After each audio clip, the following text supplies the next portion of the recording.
Hey, it's Raphael here from xxRafael Productions, and with all the future Marvel projects lately that's being released, like WandaVision, and even the Black Widow movie that's being released May this year, I want to go back and basically talk about Avengers Endgame again, and specifically the way Hulk's character was handled. So, now before we get into the actual video though, let's get one thing straight.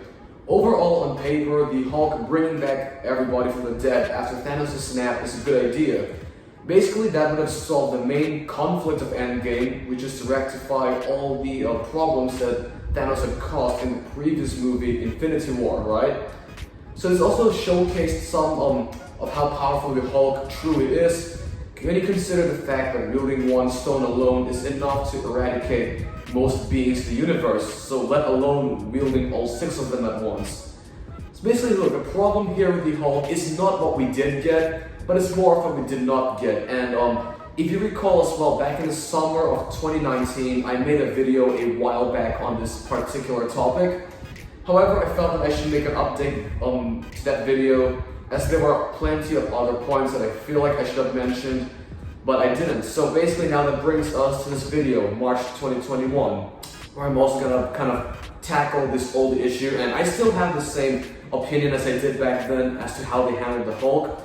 But let's go ahead and we're gonna talk about not only Endgame, like the actual movie, but we're gonna also talk about the MCU as a whole and kind of pinpoint the moment when his character started to decline and go downhill. So let's go ahead and go. So throughout the MCU, the Hulk has had quite an interesting journey. So from his first MCU movie, where he was initially played by Edward Norton in The Incredible Hulk, which was released in 2008, where the villain was Abomination. Now, in my opinion, he was a good villain, okay? So I know that Marvel has had some villain problems in the earlier movies specifically. Like, I'm sure they've kind of fixed the problem in the later movies as well, but definitely in the earlier movies, I guess you could say that some of the villains are quite weak in terms of characterization and also the villain in general, but I think Abomination was a credible threat to the Hulk. It resulted in a climatic final battle, and keep in mind that the actual movie, The Incredible Hulk, was the only movie in the whole MCU to actually have him say Hulk smash. So for Hulk fans, that was a great moment, and in my opinion, that did get me hyped up as well for the direction they were taking his character in the future.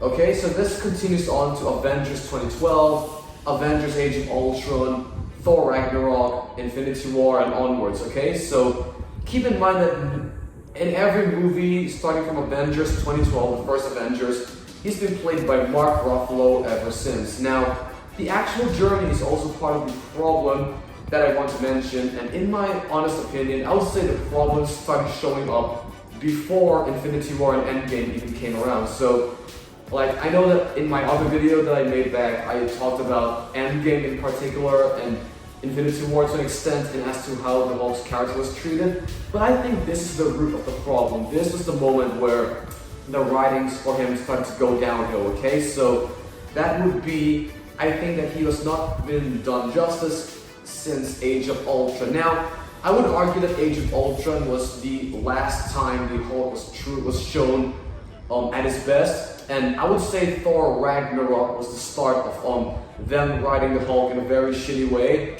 But I guess you could also argue that Age of Ultron showed Hulk getting beaten by Iron Man with the Hulkbuster, but that movie was still overall able to showcase how terrifying the Hulk is. So despite the fact that he got beaten by Hulkbuster, Iron Man, and also we can also kind of hand wave this away by saying that Hulk was, I guess, under control by Wanda at the time, so it didn't really matter because that wasn't the Hulk at his best. He, at the same time, after being thrown from the skyscraper, you could also argue that the Hulk was calming down, and that gave Hulkbuster the chance to actually knock him out. So, despite, I know some people might consider this to be the turning point in a bad way, but I think Age of Ultron still did pretty well. Now, he could have done better, but they still did him in a decent way overall. So, no complaints from me in that regard. So, let's go ahead and also talk about the problem though of Age of Ultron, I guess you could say, where this is a little off topic, okay? So this is a little bit off topic as to the Hulk's character, but where the heck is Betty Ross in all of this? Now, she hasn't been seen in the MCU since the Incredible Hulk movie, so she's not really mentioned too much anyway in the grand scheme of the MCU. So I guess I will let that one slide, but let's go ahead and talk about the whole love story between Black Widow and the Hulk. It was strange, I guess. I guess you could say it was an experiment by the writers that didn't go so well. So let's go ahead and put the travesty aside and let's go ahead and talk about the main point, because they didn't really focus too much on the Hulk and Black Widow romance in the subsequent movies, so you could just say that was, I guess, a fluke, as an experiment from the writers. It didn't really pan out, so we don't really have to focus too much on that. Let's go ahead and now talk about Thor Ragnarok, where most of the problems truly started to show up around this point. I'm sure that most fans though will agree that the best movie that showcased Hulk's true terror and potential was definitely the first Avengers movie. Hulk absolutely stole the show in the Battle of New York, which definitely, I guess you could say, gave a lot of hope to the Hulk fans, and I can definitely see why. He was a beast, he was relentless most of the time, and most of all, this is honestly a problem that the most other videos I see where they complain about the Hulk's watering down in the future movies. I don't think they have really mentioned too much about the comedic aspect of this. I guess you could say that this could be typical Marvel humor. You can sum this up as the Marvel Cinematic Universe, their typical MCU jokes, humor, those type of stuff, but I would personally say that in the long run, this definitely contributed to ruining the Hulk's character as the movie progressed. So, Hulk is basically a tragic character who was basically reduced to comic relief, which I will get into that in a few minutes, because Thor Ragnarok was what I'll be talking about. Now, you would think that he would improve after the first two Avengers movies. Well, boy, were we wrong. This Thor Ragnarok, that was the beginning of the end. Alright? So he had his moments in Thor Ragnarok, but let's go ahead and talk about the Thor versus Hulk. So keep in mind that he already lost to Iron Man back in Age of Ultron. So we roll back to Thor Ragnarok where Thor beat Hulk's ass too. So there you go, Hulk catches yet another loss. So there's Iron Man he lost to, and that's Thor he lost to. So you could say the Grand Master had interfered with the outcome of the fight. I guess you could argue that point, but it was evident, I guess, I don't know what it was, Thor's inner power or the Odin Force, whatever you want to call it. You can just say, I guess, a power boost or whatever. It was pretty clear that Hulk was already losing that fight regardless. That's precisely why the Grand Master interfered in the fight. So yeah, we can just sum it up as Hulk catching yet another loss. Alright, now we can roll back into the final fight of Ragnarok where Hulk fought Hela's Wolf, Fenrir. Well, Hulk, he got the W there, but just barely, alright? Hulk was getting his ass kicked until he got lucky. He had the waterfall, which he managed to knock down the wolf, and that's what ended the fight. Now, just barely did he win that fight. If the waterfall was not there, he was not gonna win that crap, period. I rewatched that fight plenty of times to see if Hulk simply got lucky, and I'm sure he got lucky. The circumstances, had they been different, I'm sure he would have either struggled more or even lost to the wolf. So I'm just gonna say that he won there due to being lucky. So let's go ahead and say at least though Hulk still had some moments, unlike in the later movies, he still had his moments here. Even if it wasn't enough, I guess he could have done more, but at least in Thor Ragnarok he still had his moments. Now, this is probably due to the comedic aspects, the whole comedic vibe of Thor Ragnarok, but you could just tell that this is the moment Hulk was not as terrifying or intimidating as he used to be in the previous two Avengers movies. Now, like I said before, he had his moments, he attacked Surtur, he beat the wolf, but I guess we expected more. After what we saw in the last two Avengers movies, we expected far more with the performance of his character, alright? So, we could excuse that, okay. Infinity War was rolling around, Endgame was rolling around, so we could excuse that as he had more potential for those two movies, but boy, were we wrong. I did not expect what came later on. So now we move on to Infinity War, which was perhaps the most disgraceful, let's talk about the opening scene where Thanos destroyed the Hulk effortlessly. Now, that was pretty obvious. He had the Worf effect in that movie. It was definitely meant to hype Thanos up by giving Hulk yet another loss. But the problem for that is the subsequent scenes for the rest of the movie made Hulk look like an absolute bitch, for lack of a better term. Made him look like an absolute bitch in the whole movie. Now, in fact, they made him look like a bitch so much to the point that the Russo brothers had to explain the fact, they had to explain the real reason why Hulk couldn't come out. And you know that's a massive red flag, because just imagine this. The message you wanted to give out to your audience, they got the wrong message. Now, if the audience suspected that the Hulk was actually scared, now the real reason is apparently that the Hulk is tired of helping Banner out. That's meant to be the whole conflict character arc that Banner and the Hulk are having in the subsequent Avengers movies. Now, imagine how badly they made him look to the audience if the audience got the wrong message. Now, if your director has to make excuses for that, that's how you know you made your own character look bad, alright? So, even then, I've seen plenty of people on the internet, they're talking about this reason being a cop-out. So, if the official reason by the directors is not enough for this to be convincing, that is a sign of bad storytelling, alright? So, there's no way around it. This was executed poorly in the movie. It was absolutely executed poorly.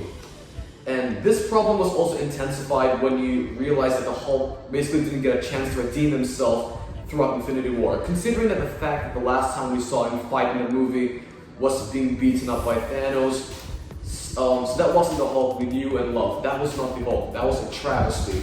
Now, come on, if I said anything bad about Hulk in Thor Ragnarok, well, let's just go ahead and say that Infinity War is basically the point where Hulk's character is in free fall in terms of getting worse and worse and worse. Look, I know Thanos is supposed to be stronger than the Hulk. That is, even in the comics, Thanos is stronger than the Hulk. But at least let him do some damage. Let him have a shining moment in the movie. He didn't have any of that. You were expecting something to happen later on that would fix that? Nope, let me go ahead and disappoint you right now. I'm sure Infinity War has been out for almost 3 years, so no need for spoilers.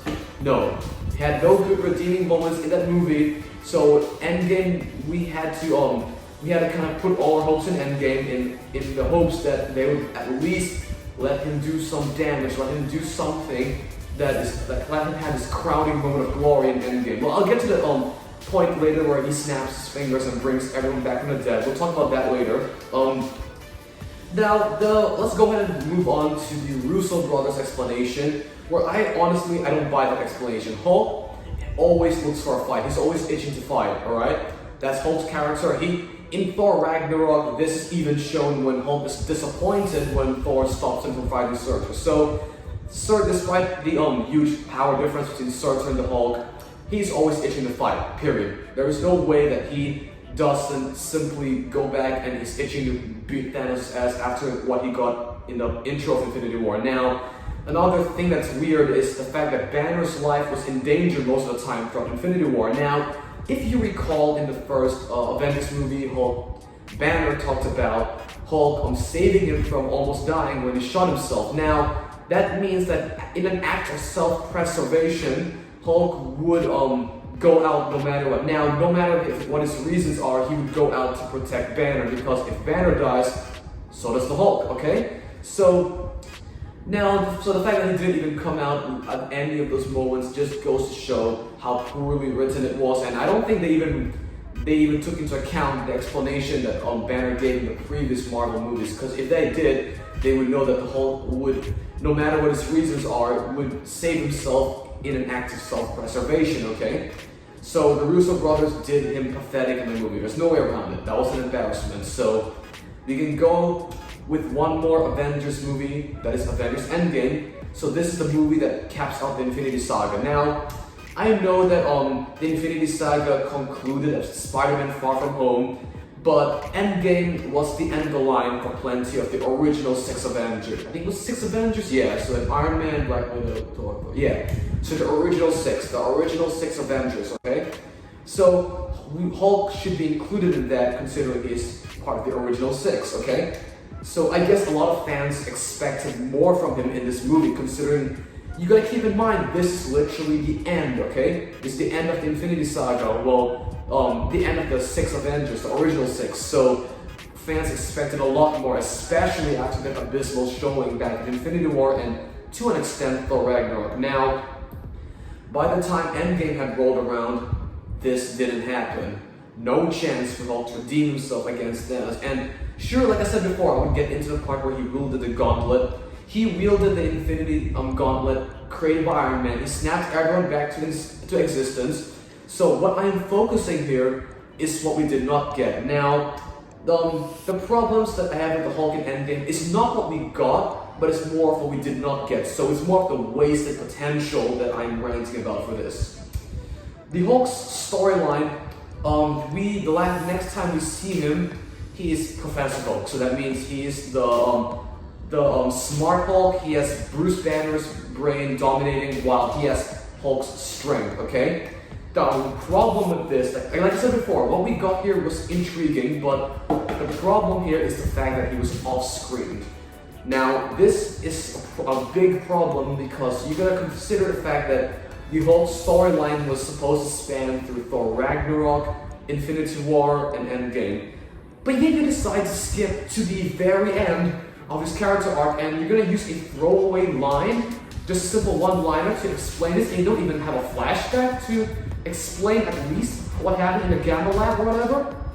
Like, are you kidding me? That is what they decided to do in Endgame. That is the end of the character arcs for plenty of the Avengers, and this is what they decided to go with. Wow. Like, and keep in mind before this, he was comic relief for pretty much most of the movie. I mean, like, it was kind of funny at first. I'll admit that. Like, him in the restaurant taking pictures with the three. I think it was 2 or 3 kids. That was pretty funny, but at the same time, we wanted to see Hulk. Plenty of the old Hulk fans wanted to see him do some damage.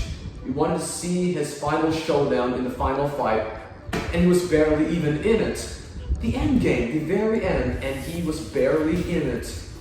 That was the biggest disappointment I had ever seen. Like, sure, we had the awesome final battle, all the Avengers, the Guardians of the Galaxy, the Avengers, all the old characters that we saw as we progressed throughout the Marvel Cinematic Universe, and we were like, okay, this is plenty of time for the Hulk to finally kick ass. It's the time for him to show Thanos that he was wrong to do what he did in Infinity War, make him have some regret. But no, boy were we wrong with this. They could have easily, now I'm not the director of the movie, but even I could have fit a good scene here. Now, let's go ahead and talk about the moment where Thanos destroyed the time machine, where Captain Marvel was trying to take the gauntlet back to where they came from, the stones, I guess you'd say. So after the part where Thanos knocks out Captain America and Thor with the headbutt and everything like that, right before Captain Marvel fights Thanos, you could have simply had the Hulk had this brawl, and obviously Thanos would win. So we would have Iron Man obviously do the snap to end the fight. So, but at least you would have slipped in a fight scene that would have redeemed himself after the atrocious showdown in Infinity War. So unfortunately that didn't happen. They could have easily fit that in. They easily could have. You can't say you couldn't because you've added in plenty fan service to the movie. So you can't say that there was no time to add it in. You definitely could have. You just didn't. And let's go ahead. You could have basically had Hulk use his brain, because like this is one of the things we wanted to see. With Professor Hulk being there, we wanted to see if the Hulk retained his strength and it's just amped by Bruce's intellect. You could have had him show down like some of Bruce's intellect while having Hulk's strength. That would have been amazing to see, and like, they could have fit that in the Endgame re-release. Like they released it twice in 2019 when it beat Avatar. But yeah, so that didn't happen. There was no rematch, no Hulk smash, barely any screen time until the end. Like I say, Thor, Captain America, and Iron Man had the most screen time in the final fight. Yeah, that's pretty much it. Nothing happened. The Hulk didn't do a goddamn thing in the final battle aside from snapping everyone back to life. They totally destroyed him in almost every way. Like, So after all that, even Thor had a depressed character arc in the movie, but at least he put an effort in it. And he has a future in the MCU with the Guardians of the Galaxy, Thor, Love and Thunder coming up. Iron Man had his character arc resolved in a satisfying way. Captain America had his happy ending. But let's go ahead and talk about the Hulk. Again, it's left in an unsatisfying way. And honestly, this might be damaging for him in the long run in the future of the MCU. Now, I'm not even sure he has a future in the MCU at this point, considering the fact that apparently Hulk's arm damage is permanent. Now, I call BS on that period because in the past movies, Hulk has been established, even in the comics, he's been established to have a healing factor. Now, I can understand them saying that the Infinity Stones, the gamma radiation was so much that it will take some time to heal, but that is very, very different from them saying that. That is very different from them saying that it's permanent damage. Okay, so when you take that into account, it's like they didn't even watch the past Marvel movies, or they decided to change it, which is still equally unsatisfying. No way around it. They did him dirty in Endgame as well. No way around it. Just slap in the face to the Hulk fans and slap in the face to the character as well. Oh my god. And also, when you consider the fact that Endgame was filled with fan service throughout, that just goes to show how unimportant they considered this character in the long run. They sure forgot to include any fan service moments for the Hulk himself. Like, aside from him snapping everyone back to existence, the best feat they had was throw a bench after Black Widow died. Like, wow. Even the Professor Hulk, this is one thing I want to emphasize. The Professor Hulk version in the comics, this is for the people who don't read the comics. In the comics, even the Professor Hulk version had his moments. He had his time to shine. So you can't use that excuse here in the MCU that the Professor Hulk is not supposed to be like this. No, you can't. Especially not in the Endgame of all things. You can't just do that like that. I don't know, guys. I don't know. I mean, if you have your own personal opinions on the Hulk and how it was handled throughout the MCU, be sure to comment down below so I can get around to reading some of your comments on the Hulk's character arc and what this definitely means for him in the future of the MCU. So Raphael out, and hopefully in the phase 4 of the upcoming movies, Marvel gets the chance to fix this character in the way they have treated him in the past few movies, or else he will just fade into obscurity in the MCU in the long run. I'll see you in my next video.